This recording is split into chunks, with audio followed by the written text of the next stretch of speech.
អាយុដំអភិសន្តិបណ្ឌិតនិងឯកអគ្គរដ្ឋទូតថៃផ្លាស់ប្ដូរយោបល់គ្នាលើកិច្ចសហប្រតិបត្តិការវិស័យសន្តិសុខ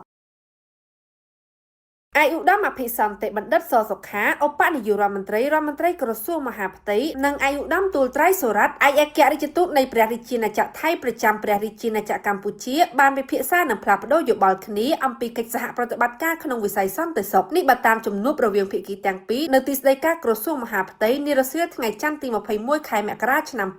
2025ក្នុងជំនួបនោះអាយុដំទូលត្រៃសុរ័ត្នឯកអគ្គរដ្ឋទូតថៃបានថ្លែងអំណរគុណកោតសរសើរនិងវាតម្លៃខ្ពស់ចំពោះទំនាក់ទំនងទ្វេភាគីរវាងប្រទេសកម្ពុជានិងប្រទេសថៃពិសេសកិច្ចសហប្រតិបត្តិការជាប់ព្រំដែនអាយុដំអភិសន្តិបណ្ឌិតក៏បានវាតម្លៃខ្ពស់ចំពោះកិច្ចសហការជាមួយភាគីថៃក្នុងការទប់ស្កាត់និងបង្ក្រាបបទល្មើសការផ្លាស់ប្ដូរនិងចែករំលែកព័ត៌មានកិច្ចសហប្រតិបត្តិការប្រឆាំងឧក្រិដ្ឋកម្មឆ្លងដែនព្រមទាំងការជួយគ្នាទៅវិញទៅមកក្នុងការដោះស្រាយបាតុភិបអាសកម្មផ្សេងៗដែលកើតមានឡើងនៅតាមតំបន់ព្រំដែនអាយុដំអភិសន្តិបណ្ឌិតនិងអាយុដំឯកអគ្គរដ្ឋទូតសង្ឃឹមថាទំនាក់ទំនងនឹងកិច្ចសហប្រតិបត្តិការរវាងប្រទេសកម្ពុជានិងប្រទេសថៃនឹងបន្តរីកចម្រើនខ្លាំងក្លាបន្ថែមទៀតជាពិសេសការពង្រឹងការអនុវត្តច្បាប់ផ្លាស់ប្ដូរការងារពិភាក្សាដើម្បីបុព្វហេតុនៃសន្តិសុខព្រំដែននិងការអភិវឌ្ឍរីកចម្រើនសម្រាប់ប្រទេសទាំងពីរអាយុដំអភិសន្តិបណ្ឌិតក៏បានយកឱកាសនោះថ្លែងអំណរគុណយ៉ាងជ្រាលជ្រៅចំពោះកិច្ចខិតខំប្រឹងប្រែងរបស់អាយុដំឯកអគ្គរដ្ឋទូតសម្រាប់ការយកចិត្តទុកដាក់ជំរុញកិច្ចសហការដ៏ល្អនិងដើរតួនាទីយ៉ាងសកម្មរួមចំណែកពង្រឹងទំនាក់ទំនងនិងពង្រីកកិច្ចសហប្រតិបត្តិការរវាងប្រទេសទាំងពីរកម្ពុជាថៃ